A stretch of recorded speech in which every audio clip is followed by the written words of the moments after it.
Atlantic ocean के बीच एक British merchant ship गुजर रही थी जब उस शिप के कैप्टन का ध्यान दूर खड़ी एक और शिप पर गया जो ना आगे बढ़ रही थी और ना ही उनके सिग्नल्स का जवाब दे रही थी। करीब जाने पर मालूम हुआ कि ये शिप वीरान समंदर में बस लहरों के सहारे खड़ी है। सबसे हैरत की बात यह थी कि शिप के अंदर क्रू का साजो सामान, खाना पीना और सारा कार्गो बिल्कुल सही सलामत था, मगर जो नहीं था वो था क्रू जो बिना किसी निशान के गायब हो चुका था। ये मैरी सेलेस्ट की वो दास्तान है जिसे पिछले 150 सालों से हिस्टोरियंस को परेशान कर रखा है। दोस्तों, आज की वीडियो में हम इसी शिप के बारे में बात करेंगे जो अब तक हिस्ट्री का सबसे ज्यादा मिस्टीरियस शिप है, जिसे सब गूस शिप का नाम देते हैं। हम आपको इस शिप की बहुत ही इंटरेस्टिंग स्टोरी बताने जा रहे हैं और वीडियो के एंड पे इसके बारे में 3 थ्योरीज भी बताई जाएंगी। आपने फैसला करना है कि इन 3 थ्योरीज में से कौन सी सच हो सकती है। फिल फैक्ट की वीडियो में आपका स्वागत है। चैनल को सब्सक्राइब कर दें और बेल आइकन दबा दें। दोस्तों, इस अजीबोगरीब शिप को पहले अमेज़न शिप का नाम दिया गया था। अपनी शुरुआत के कई सफरों में ये छोटे मोटे हादसों का शिकार हो चुकी थी, इसीलिए ये शिप हादसात के बारे में मशहूर थी, लेकिन अभी तक इसने कोई बड़ा हादसा फेस नहीं किया था। इसकी ओनरशिप बदलते बदलते ये कैप्टन बेंजामिन ब्रिग्स के पास आई, जिसने इसका नाम अमेज़न से तब्दील करके मैरी सेलेस्ट रखा। ये न्यूयॉर्क में 7 नवंबर 1872 को साइल पर थी और इस पर सामान लोड किया जा रहा था। मैरी सेलेस्ट पर इथानॉल के 1700 बैरल्स लोड किए गए, जो कि इंडस्ट्रियल यूज का अल्कोहल था। इसको न्यूयॉर्क से इटली के जेनेवा तक बजरिया अटलांटिक ओशन ले जाना था। शिप में टोटल 10 लोग सवार थे, जिसमें कैप्टन बेंजामिन ब्रिग्स, उनकी बीवी, 2 साल की बेटी और 7 क्रू मेंबर्स भी शामिल थे। सफर शुरू होने से पहले शिप बिल्कुल ठीक ठाक थी और आराम से बिना किसी रुकावट के रवाना हो गई। ये सफर तकरीबन 7500 किलोमीटर लंबा था और उस दौर में इतना लंबा सफर करने में कई हफ्ते लग जाते थे, क्योंकि उस वक्त जीपीएस या एडवांस कम्युनिकेशन डिवाइसेस मौजूद नहीं थी। मैरी सेलेस्ट को न्यूयॉर्क से निकले 3 हफ्ते गुजर चुके थे और मामूल के मुताबिक जेनेवा के पोर्ट पर उसकी आमद का इंतजार किया जा रहा था, लेकिन वक्त गुजरने के बावजूद मैरी सेलेस्ट का कोई अता पता नहीं था। यहाँ तक कि उसके बाद न्यूयॉर्क से निकली हुई दूसरी शिप भी जेनेवा तक पहुँच चुकी थी।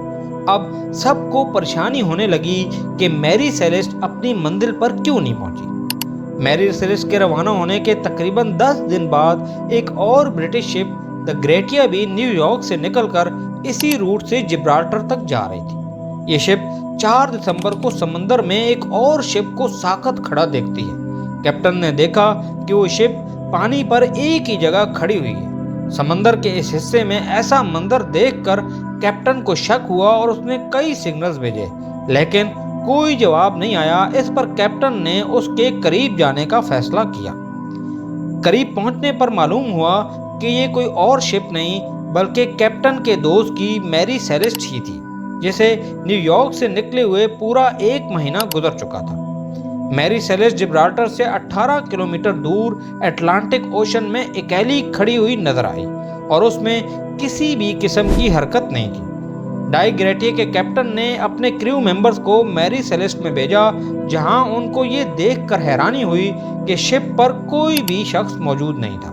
न्यूयॉर्क से 10 लोगों के साथ जो शिप 1 महीना पहले रवाना हुई थी, उसके सारे लोग समंदर के बीचों बीच गायब हो चुके थे। अब ये सवाल डाई ग्रेटिया के कैप्टन को भी बेचैन कर रहा था। शुरू में उनको लगा कि शायद किसी हादसे का शिकार हो गई है, मगर जब उन्होंने मैरी सेलेस्ट का गौर से जायजा लिया तो पूरी शिप बिल्कुल सही सलामत थी। कैप्टन और उनकी फैमिली का सामान, क्रू के कपड़े और जितना भी कार्गो था, सब कुछ अपनी जगह पर था। हत्ता के क्रू के लिए जो खाना रखा गया था वो भी अनटच हालत में मौजूद था। थोड़ी और तलाश के बाद कैप्टन के रूम से एक लॉग बुक मिली।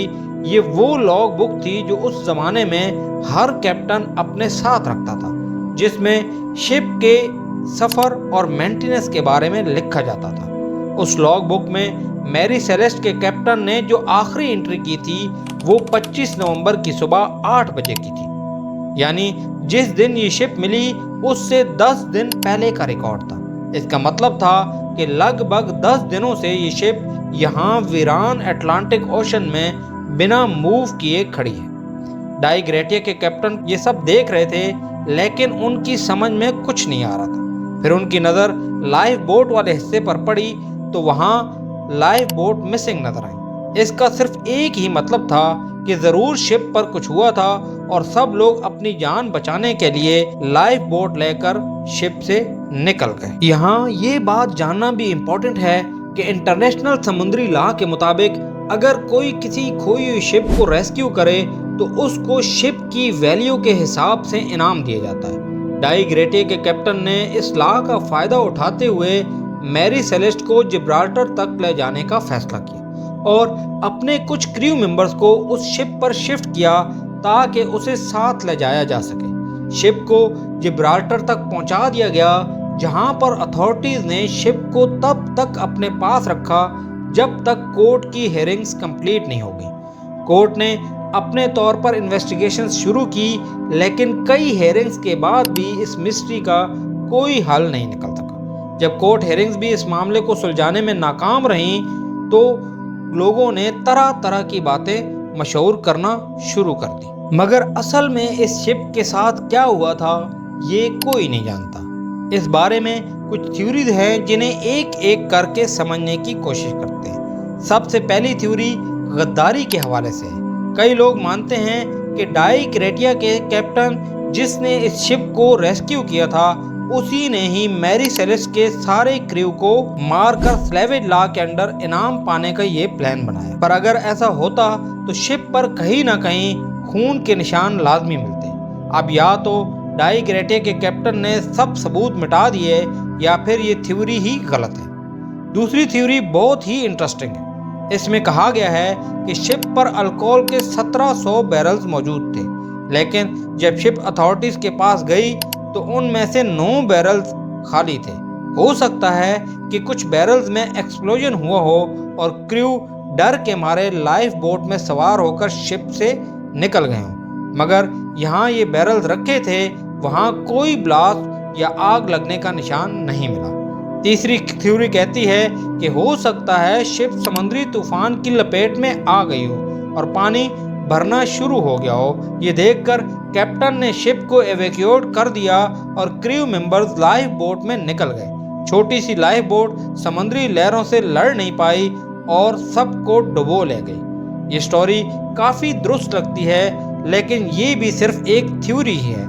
इतने सालों से कई थ्योरीज पेश की गई, लेकिन कोई भी सबूत के साथ इसको सॉल्व नहीं कर सके। 150 साल से ज़्यादा गुजर चुके हैं, लेकिन मैरी सेलेस्ट की मिस्ट्री आज तक सुलझी नहीं। इसके साथ क्या हुआ, कैप्टन ने क्यों शिप छोड़ी और वो सब कहाँ चले गए, ये रात शायद कैप्टन बेंजामिन ब्रिग्स के साथ ही दफन हो गया। आपको इन थ्योरीज में से कौन सी सही लगती है अपने कमेंट्स में ज़रूर बताइए। फिल फैक्ट की ये वीडियो यकीनन आपको पसंद आई होगी। वीडियो को लाइक और शेयर कर दें। मिलते हैं अगली दिलचस्प वीडियो में। शुक्रिया।